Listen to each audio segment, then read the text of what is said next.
Assalamualaikum warahmatullahi wabarakatuh. Pelajar-pelajar tingkatan 2 bersama dengan cikgu lagi untuk kita sambung subtopik seterusnya. Okey, masih lagi dalam bab 1 pengenalpastian masalah, tapi kita pergi kepada subtopik 1.2 analisis fungsi.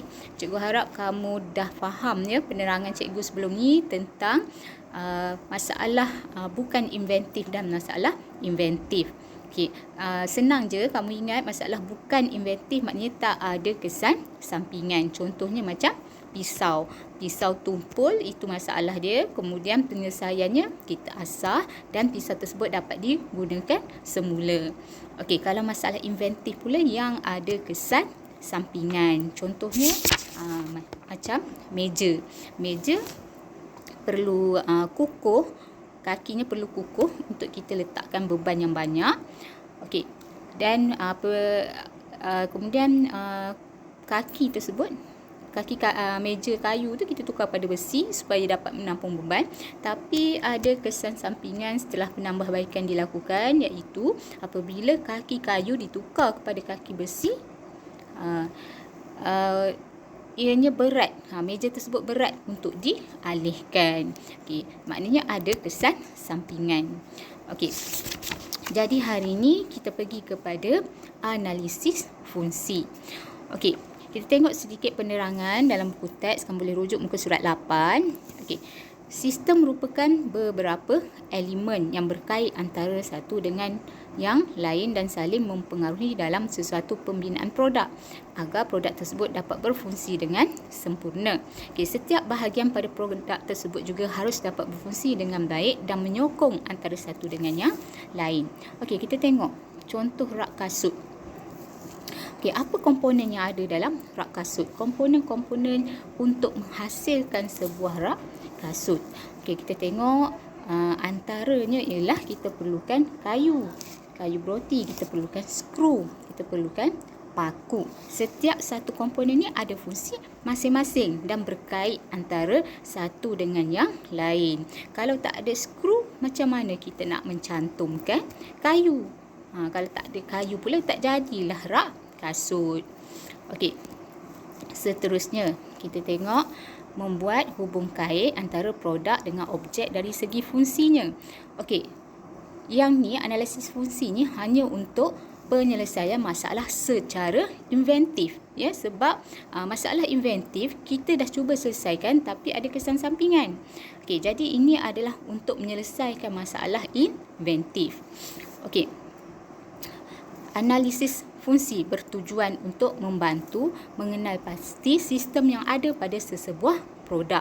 Okey, apabila analisis fungsi dibuat, setiap fungsi komponen yang melengkapkan sesuatu produk akan dinyatakan. Okey, kita pergi kepada contoh. Okey, kita tengok kat sini ada gambar kerusi kan. Okey, kita buat contoh kerusi. Okey, apa komponen yang ada pada sebuah kerusi? Okey, kita ada kaki kerusi, kita ada tempat duduk, kita ada penyandang. Itu antara komponen yang terdapat pada kerusi. Setiap satu komponen tersebut ada fungsi masing-masing.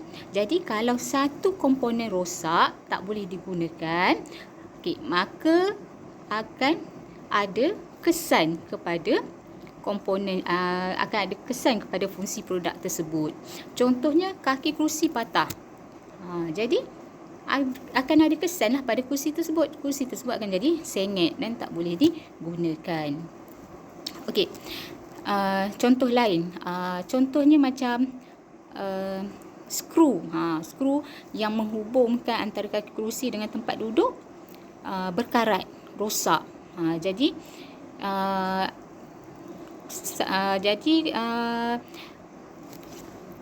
antara kaki kerusi dengan tempat duduk tu dah tak jadi kukuh lah. Sebab salah satu skrunya dah berkarat dan rosak. Okey. Seterusnya. Okey, dalam konsep analisis fungsi, produk terdiri daripada gabungan beberapa komponen yang membentuk produk yang lengkap.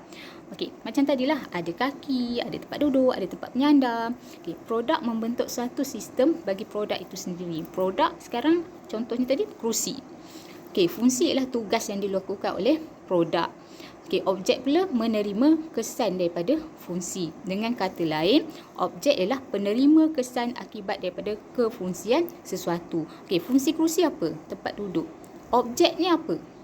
Yang menerima kesan. Yang duduk atau kerusi. Maknanya, objeknya adalah manusia. Okey, kita tengok rajah 1.2.1, hubung kait antara produk dengan objek dari segi fungsinya. Okey, kita tengok produk tadi. Ni produk ni adalah kerusi. Okey, menjalankan fungsi. Okey, fungsi tadi apa yang dibuat? Produk kerusi tadi untuk duduk. Objeknya adalah penerima kesan. Maknanya siapa yang duduk? Yang duduk nanti adalah manusia. Okey, kita tengok contoh lain. Okey, jadual 1.2.1, contoh beberapa produk, fungsi dan objek. Okey, kalau produknya meja. Okey, kalau produknya meja, apa yang fungsi yang dia buat? Okey, kita sebut sebagai memegang lah. Kita tak cakap meja meletak ke apa, kita gunakan perkataan memegang. Okey, meja memegang buku. Apa yang ada atas meja? Okey, cawan memegang air. Okey, apa yang kita letakkan dalam cawan? Okey, klip memegang kertas. Kereta mengangkut manusia. Okey, ini antara beberapa contoh produk, fungsi dan objek. Ada banyak lagi benda lain. Contohnya beg. Beg memegang buku contohnya. Okey.